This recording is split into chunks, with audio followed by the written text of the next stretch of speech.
Magandang araw mga kagbayan, October 7, 2023, araw po ng Sabado. Debosyon natin sa Mahal na Birhen at kapistahan ng mahal na ina ng Santo Rosario.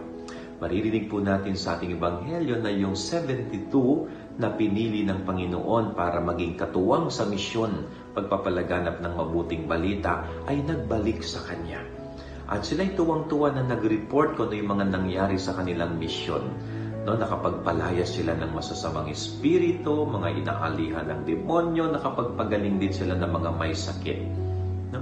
Pero isang bagay ang ipinapaalala ng Panginoon sa kanila, na nagawa nilang lahat ng iyon hindi dahil sa kanilang kakayanan, kundi sa kakayanan mismo ng Panginoon, ng Diyos, sa kapangyarihan ng Diyos na ipinagkatiwala at ibinigay sa kanila.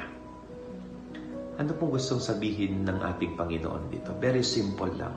Whatever success na marating natin sa buhay, anumang tagumpay ang mangyari sa ating buhay, always remember na hindi po yan dahil sa ating kakayanan, kundi yan ay dahil sa kakayanan ng Diyos na ibinahagi po niya sa atin.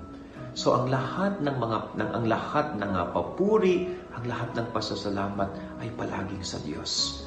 No, hindi tayo magiging mapagmataas dahil naabot natin yung ganitong tagumpay sa buhay, kundi palagi tayo mapagkumbaba at maging mapagpasalamat sa Diyos. Yan ang ating gabay aral ngayong maghapon. God bless po sa inyo lahat.